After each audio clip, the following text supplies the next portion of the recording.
নমস্কার বন্ধুরা, স্বাগতম বিধায়কনাথ বাপ্পা চ্যানেলে। আর আমি আপনাদের সাথে বিধায়কনাথ। আজকের ভিডিওতে আমরা আলোচনা করব বেদের বিষয়ে। বেদের পরিচয়, বেদের তাৎপর্য, বেদের মূল সুর। বেদ হলো হিন্দু ধর্মে প্রচলিত এক ধর্মগ্রন্থ। এটি 4টি ভাগে বিভক্ত: ঋগ্বেদ, সামবেদ, যজুর্বেদ ও অথর্ববেদ। বেদের মূল শুরু হলো জ্ঞান বা জানার আগ্রহ। প্রতিটি বেদে আলাদা আলাদা জ্ঞান অর্জনের পথ প্রদর্শক করে। ঋগ্বেদে প্রথমত, ঋগ্বেদ হল প্রাচীনতম এবং সর্বাধিক সম্মানিত বেদ। এটি মূলত স্তোত্র বা মন্ত্র উচ্চারণের সংকলন। এই মন্ত্রগুলি দেবতাদের উদ্দেশ্যে উচ্চারণ করা হয় এবং এতে প্রকৃত জ্ঞান ও দেবতাদের স্তব জ্ঞান করা হয়। ঋষিদের মন্ত্রগুলি মূলত বৈদিক যুগের সমাজের জীবনের বিভিন্ন দিকের প্রতিফলন। যজুর্বেদ দ্বিতীয়ত। যজুর্বেদ হল যজ্ঞের মন্ত্র এবং প্রার্থনা সংকলন।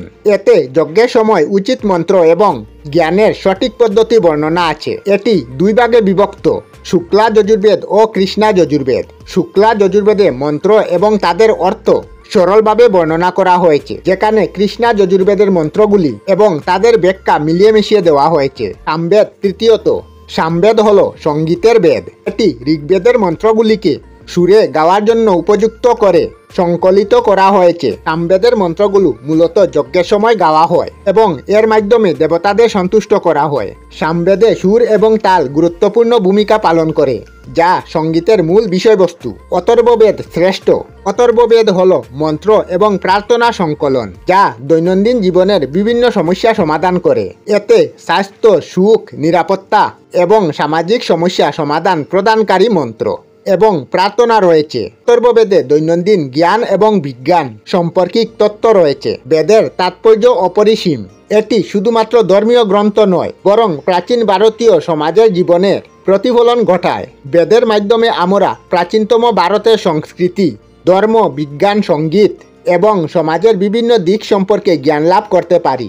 বেদ আমাদের জানায় কিভাবে প্রাচীন ভারতীয় সংস্কৃতি দেবতা এবং নিজেদের মধ্যে কিভাবে সম্পর্ক স্থাপন করত। বেদে উল্লেখিত মন্ত্র এবং প্রার্থনা আমাদের আজকের জীবনের সঙ্গেও সম্পর্কিত হতে পারে।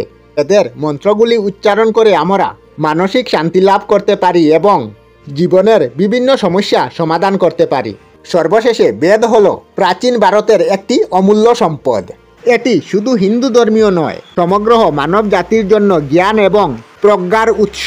বেদের মাধ্যমে আমরা নিজেদের জীবনের নূতন দৃষ্টিকোণ এবং নূতন জ্ঞান অর্জন করতে পারি। বেদ আমাদের শেখায় কিভাবে প্রকৃতি এবং সমাজের সাথে সামঞ্জস্যপূর্ণ জীবনযাপন করতে পারি। আমরা আমাদের চ্যানেলে সব ধরনের ভিডিও আপলোড করি, যেমন ব্লগ, নিউজ, কুকিং ভিডিও, ধার্মিক আলোচনা ইত্যাদি। যদি আপনারা এই ধরনের ভিডিও দেখতে পছন্দ করেন, তাহলে এই চ্যানেলটি নিশ্চয়ই সাবস্ক্রাইব করবেন। আমি আপনাদের সাথে বিধায়কনাথ আজকের মতো বিদায় নিলাম। আর ভিডিওটি ভালো লাগে লাইক, শেয়ার ও কমেন্ট করবেন। ভিডিওটি সম্পূর্ণ দেখার জন্য অশেষ ধন্যবাদ।